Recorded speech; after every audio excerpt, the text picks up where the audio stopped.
Saat ini saya mengajar di SD Negeri 184/3 PAUD Tinggi Kabupaten Kerinci. Jadi saya bersama rekan sejawat saya yaitu Pak Ali Alatas yang akan bersama dengan saya.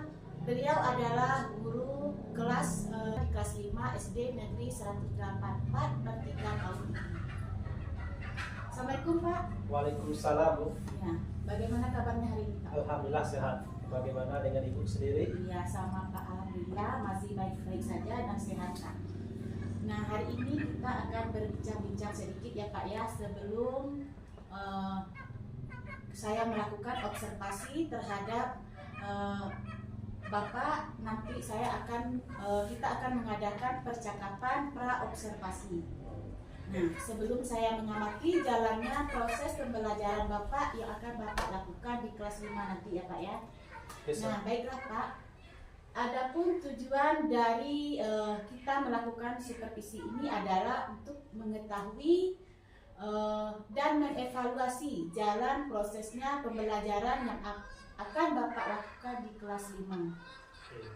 Nah, mengapa kita hari ini melakukan percakapan pra-observasi ini yang bertujuan sebagai persiapan awal sebelum nantinya Bapak melakukan kegiatan pembelajaran agar lebih siap dan percaya diri, sehingga dapat memberikan pembelajaran yang terbaik bagi peserta didik. Nah, ya begitu ya Pak ya.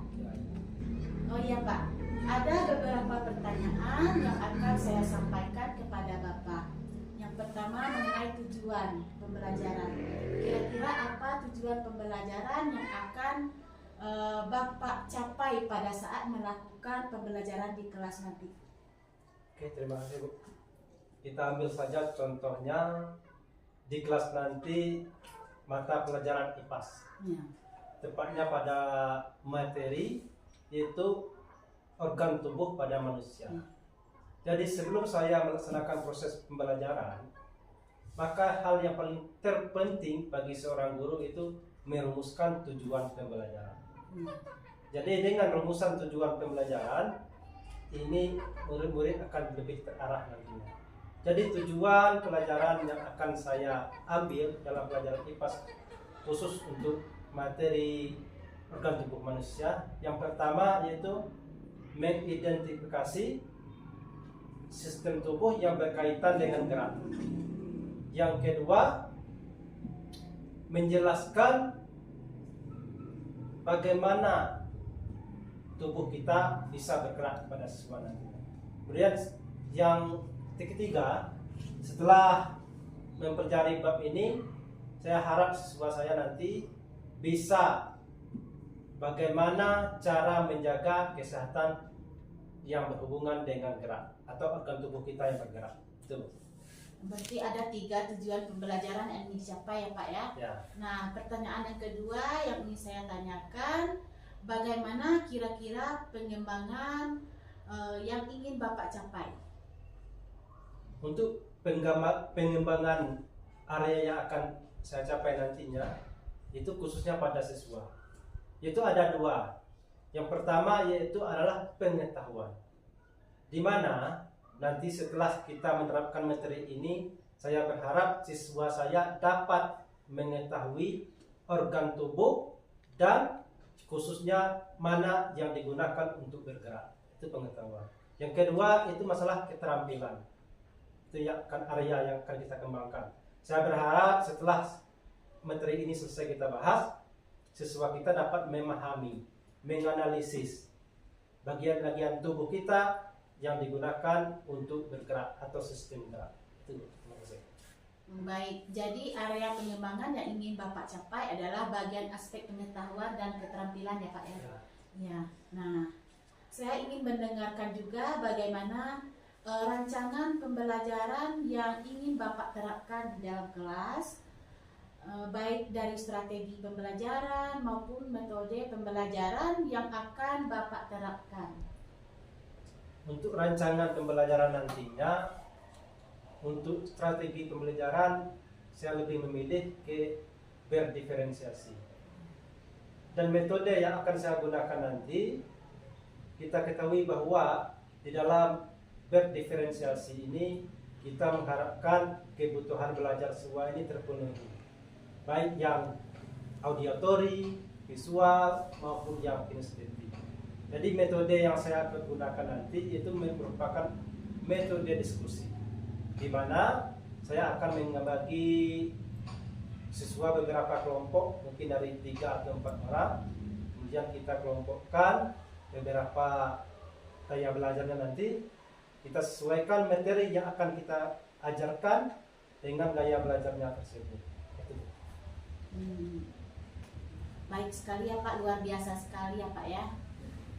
Jadi rencana yang akan Bapak terapkan dalam kelas menggunakan strategi pembelajaran diferensiasi ya Pak ya.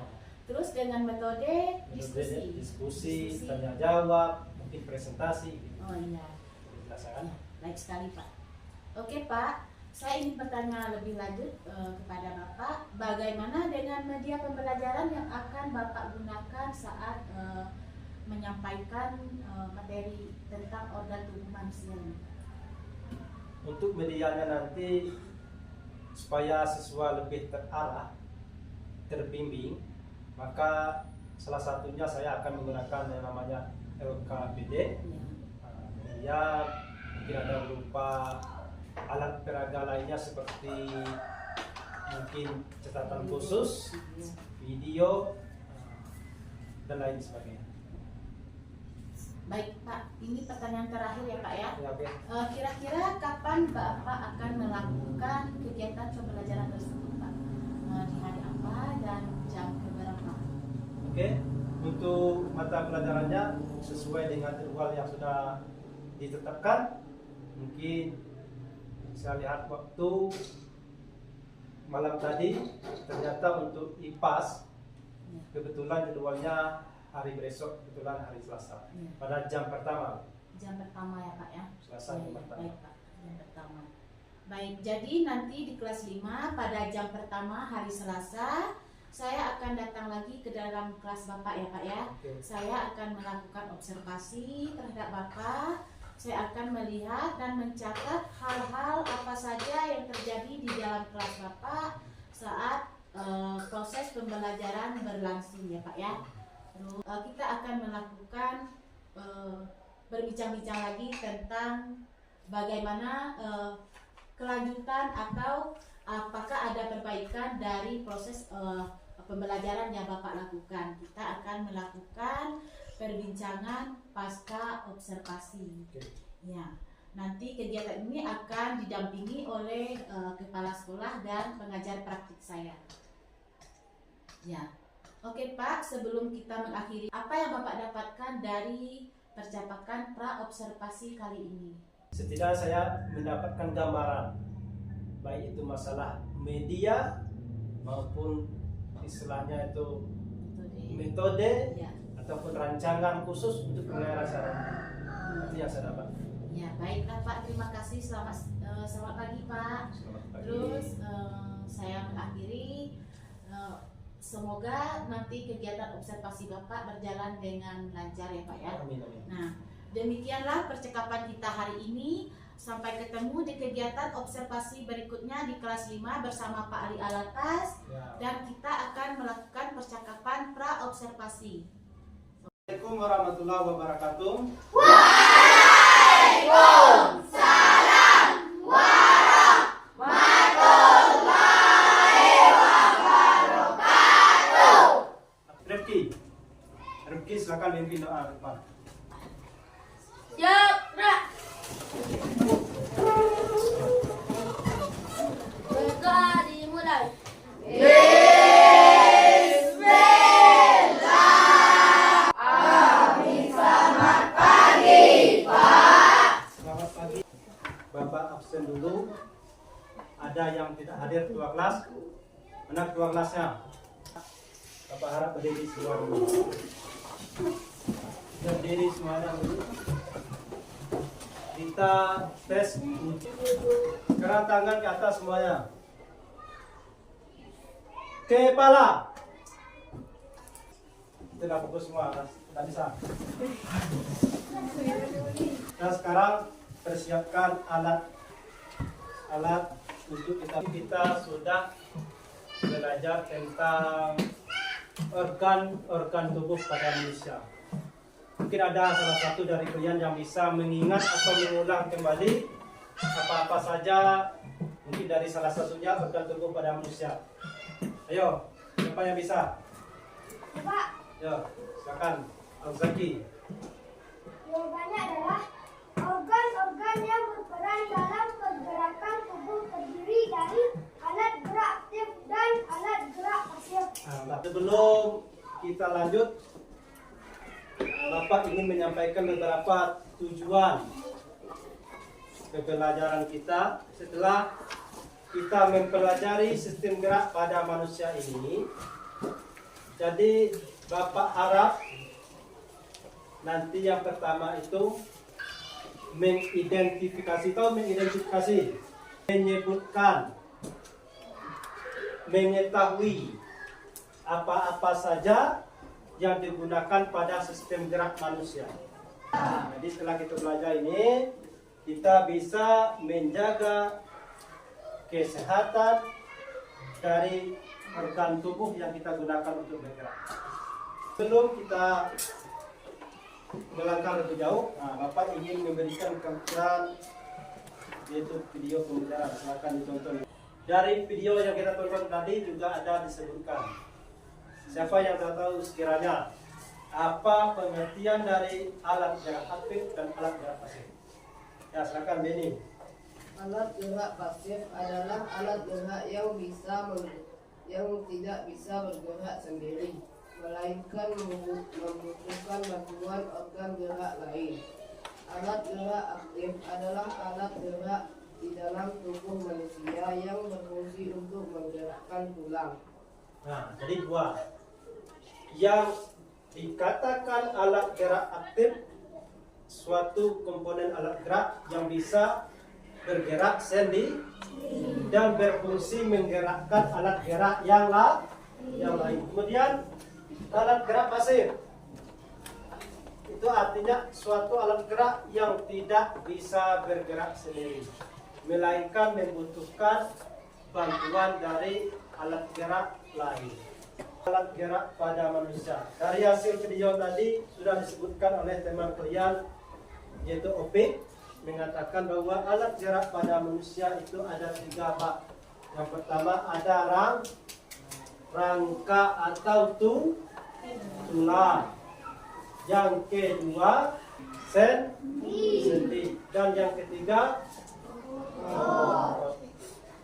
baik, setelah Bapak bentuk kelompok, jadi ini Bapak namakan kelompok tulang, kemudian yang belakang kelompok sendi, dan yang kelompok 3 atau saya menamakan dengan kelompok otot. Dia berhubungan dengan perjalanan itu hari ini. Nama-nama kelompoknya. Ini ada untuk Bapak satu. Ini ada beberapa kotak kosong. Yang belakang kelihatan. Ini ada beberapa kotak kosong. Jadi di sini merupakan namanya sendi. Jadi selesai semua tugas kelompoknya? Ya. Sekarang saatnya kita mempresentasikan tugas kelompok. Silakan kita mulai dari kelompok tulang. Yang mewakili satu orang silakan maju ke depan.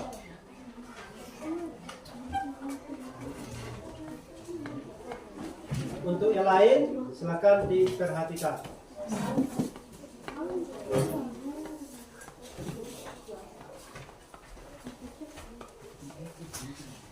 Assalamualaikum warahmatullahi wabarakatuh. Di lengan tangan ada sendi gulung. Di bagian gelangan kaki ada sendi geser. Di siku ada sendi ekser. Kita beri komentar untuk kelompok tulang. Beri komentar. Wow, keren. Wow, keren. Assalamualaikum warahmatullahi wabarakatuh. Untuk hari ini kita tadi sudah berdiskusi, artinya kita sudah paham semua tentang pelajaran kita pada hari ini. Tepuk tangan untuk kita semua. Jadi pelajaran kita hari ini tadi kita sudah membahas tentang sistem gerak pada manusia. Jadi untuk pelajaran berikutnya kita akan membahas tentang bagaimana menjaga kesehatan alat gerak pada manusia. Paham? Silakan dibaca-baca bukunya di rumah. Jadi pembelajaran kita hari ini yaitu tentang sistem gerak pada manusia. Jadi apa saja yang termasuk dalam sistem gerak pada manusia? Pertama, rangka. Kedua, sendi. Ketiga, otot.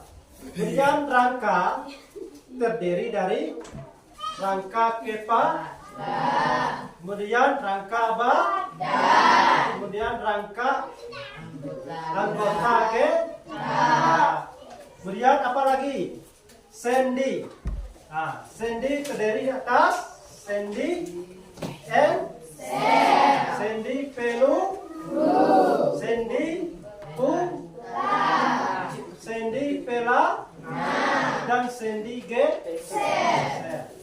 Nah, untuk otot terdiri atas otot otot lutut, otot jantung. Nah, terima kasih. Itu kesimpulan untuk hari ini. Jadi untuk selanjutnya kita bertemu di pertemuan selanjutnya. Untuk hari ini sebelum kita istirahat kita tutup dengan hamdalah.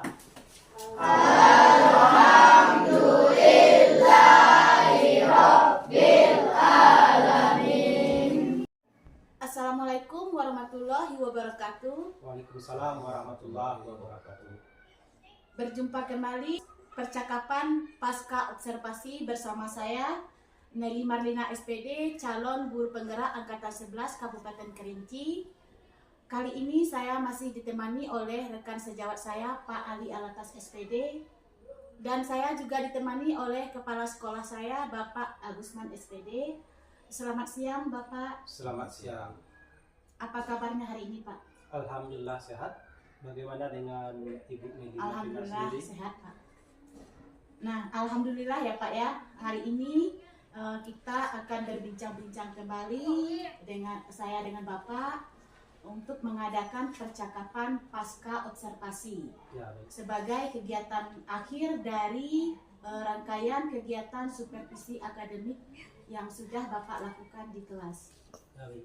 Nah, baik Pak, dari percakapan pasca observasi ini saya akan memberikan beberapa pertanyaan kepada Bapak. Pertanyaan yang terkait dengan jalan prosesnya observasi yang sudah kita lakukan di dalam kelas. Yang bertujuan percakapan kita kali ini adalah untuk mengevaluasi sejauh mana proses pembelajaran yang sudah Bapak lakukan di kelas. Siap ya Pak ya? Siap. Nah, untuk pertanyaan pertama, bagaimana perasaan Bapak terkait dengan jalannya kegiatan observasi yang sudah berlangsung?